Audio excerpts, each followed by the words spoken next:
guys, and welcome once again to Savannah Essence. Today we are making a confetti soap with leftover soap pieces.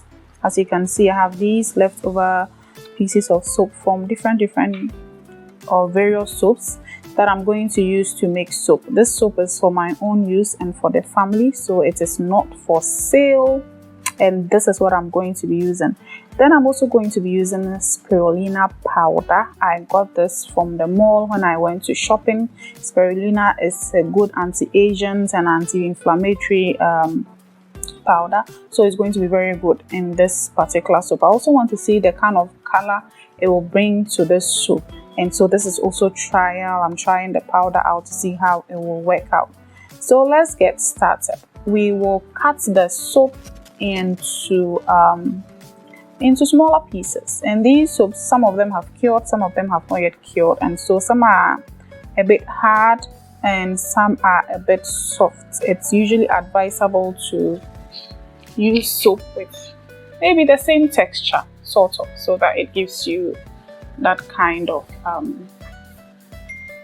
the kind of soap you would want to have. But this is what we have, this is what we are working with in the meantime. So this is activated charcoal soap that I am cutting into pieces, and then we will cut it into these smaller cubes.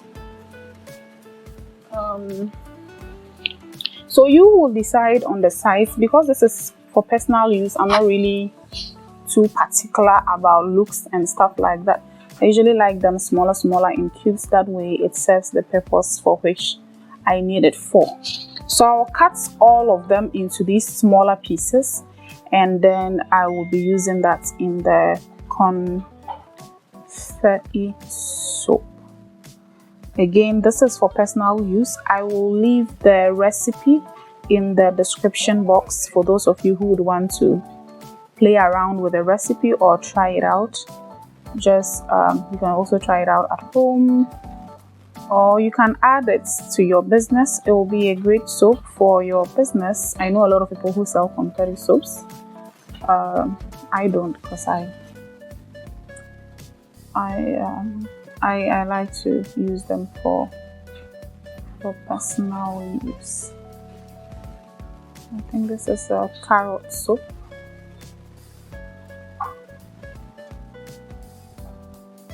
And all these soaps, okay, so this is it. This is all of them, cut into smaller pieces, and I'll set it aside. So I'm now going to start making the soap proper.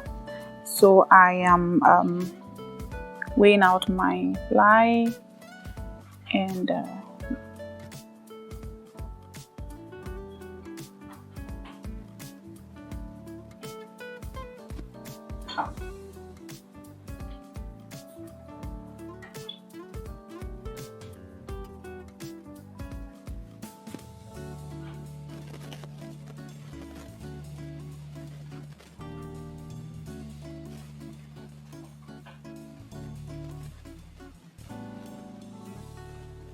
this is filtered water. Again, this is for home use, so I can use whatever water I want to use.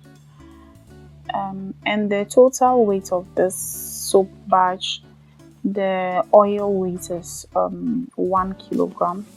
I'm using 1 kilogram. So it's a soap batch of 1 kilogram. And then the confetti soap, they weighed around 400 grams, but I will not be using all of it, so I'll be using around 300 grams if I'm not wrong. Yeah, basically that's what I'll be doing. But so it's a total of around 1,004.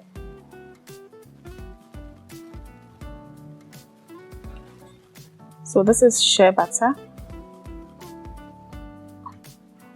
I'm only using shea butter as a butter in the soap, so it's the only hard butter in the soap.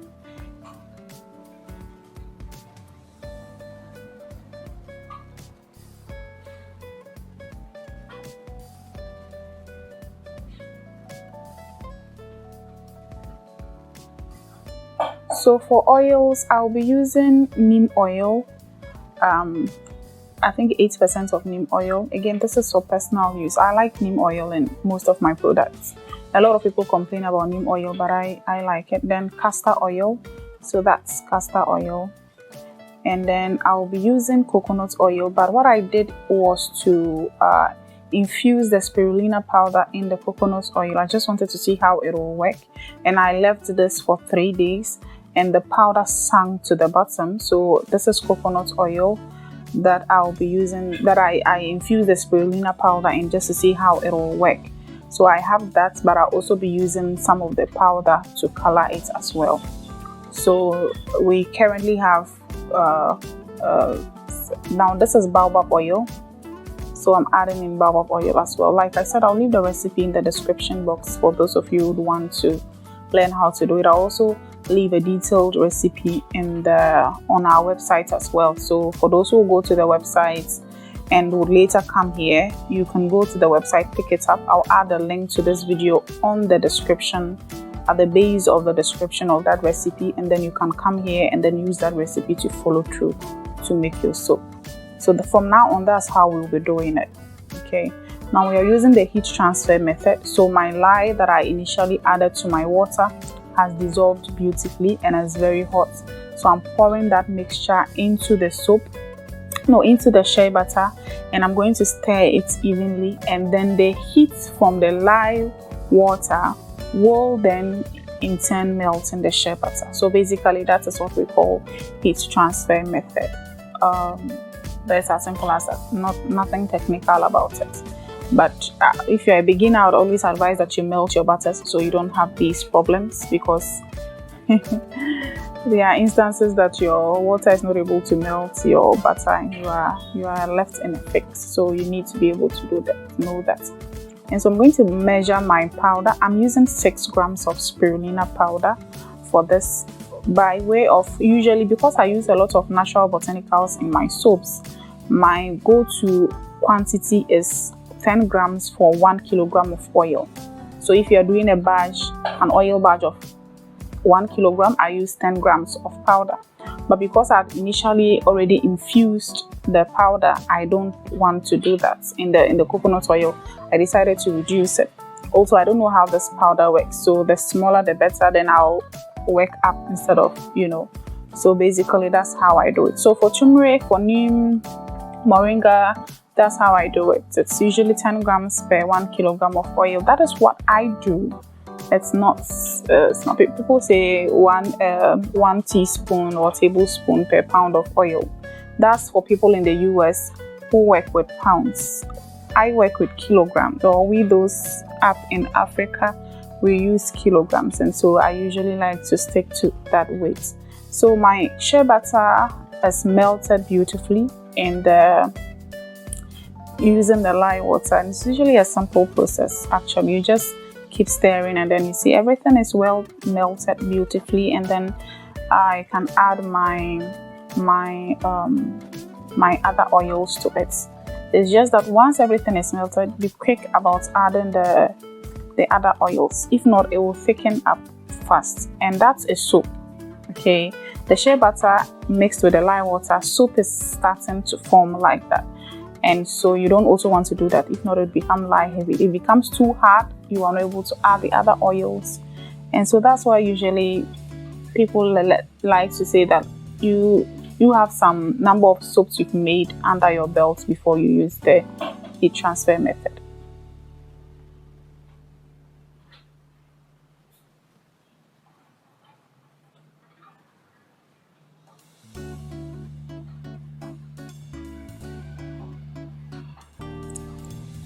I'm adding the spirulina powder into the mixture.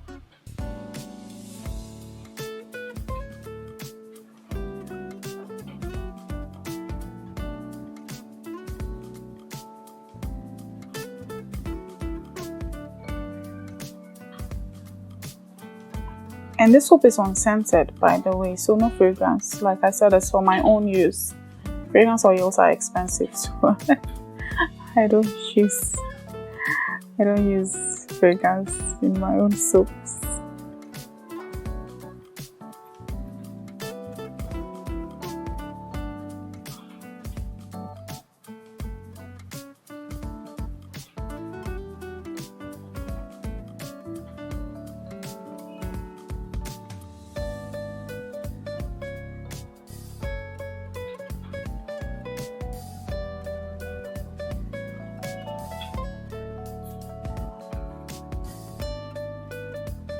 So I don't let the batter thicken up. I just let it remain fluid, and then I add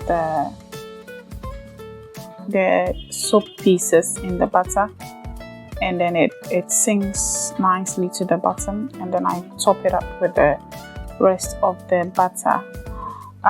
This soap only has shea butter as a hard butter, so relatively it's a very soft soap. It's not going to thicken up fast on you or anything like that. It's a relatively softer soap.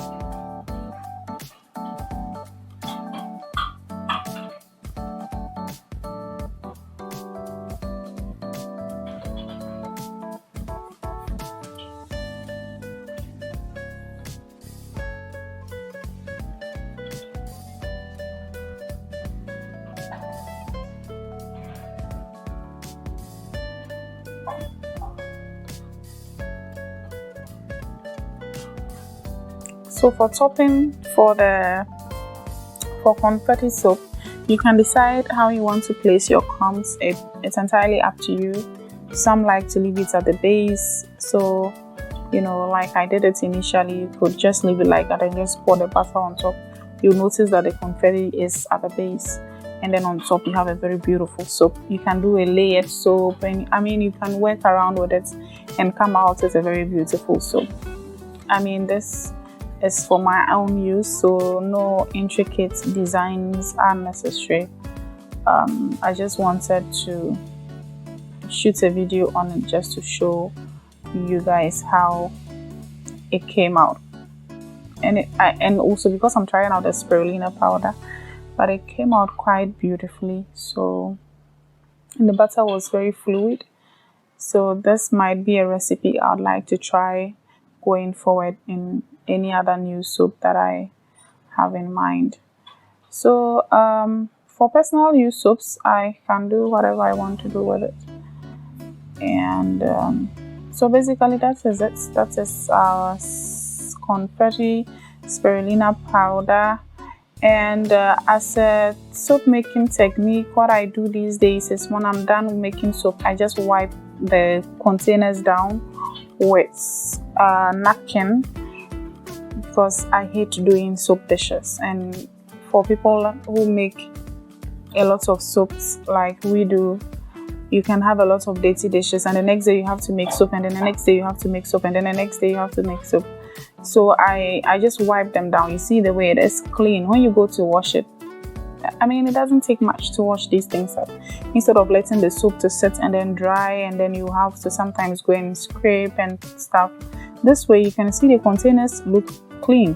So what I do is I just go and pour some warm water in it, and then I wash it off, and then I'm good to go the next time. So that's an advice if you are like me and you hate doing soap dishes. You like making soap, but you hate doing soap dishes. So this is the spirulina powder and the spirulina soap. And now this is the next day, and this is how it is. The soap is relatively very soft, but I needed the molds for business, so I'm going to cut them just the way it is. But it's been 24 hours, and after 24 hours you can definitely cut it. So, and I don't really care about how it will look or stuff like that, because this is for myself and the family. So, but this is how it looks. The green is very beautiful. This is really beautiful, and I was really spot on in using just 6 grams. I think more than that would have made it extremely maybe too dark. Then I like this particular green. My lights are currently off, so you would not really see, but it's really a beautiful color. So I like the powder. Will I be using it for soaps in the future? Probably not, because like I said, I got it in the mall, and that's not really a place I can sustainably source powders from, so probably not. But I'll use it in a conditioner video. Watch out for that. I'll use it in a hair conditioner video, so you watch out for that. So I'm cutting the soap in 2 ways. The first way, I'm just cutting it the way I took the soap out of the mold, how it is. And this is this nice square beautiful soap. You see the confetti, the soap pieces in it. Oh, it's a beautiful design. And this one too, I like it. It's beautiful. I'll show you how it did, you know. Okay, that's nice how it came out. Oh, that's nice. Okay, and then this one I'm going to slant, not really slant, but I'm gonna okay, like that. So you see the placement is different, and they all give you different sizes of soap. I just wanted to show that also to any beginner. Sometimes you see people cut soaps and they come out differently. It's the way they place it on the cutter, and this also gives a totally different shape. I thought I was close to the camera, unfortunately I wasn't, but this is how these look. So this is the confetti spirulina soap for my use in the house, and it came out really beautiful. I am very impressed with it and by it. I don't think I should, but Spirulina also has I don't think I should make a soap for the website, but I'll think about it. I'll use it on myself and then I'll let you know how it goes. It has a lot of good properties, spirulina powder, and I might okay, let's keep our fingers crossed. So this is how the soaps look. They really look nice. Oh, I'm in love. And the inner parts the color will turn into green, like the outer parts. That's something that I should also mention. So, oh, that's beautiful. I like it. That's a beautiful soap. Oh, that's nice. That's nice. Okay. So thank you very much for watching. If you haven't subscribed to our channel, we really appreciate it if you do so. And oh, they look beautiful. That's how they look. Okay. So see you in our next video. Thank you.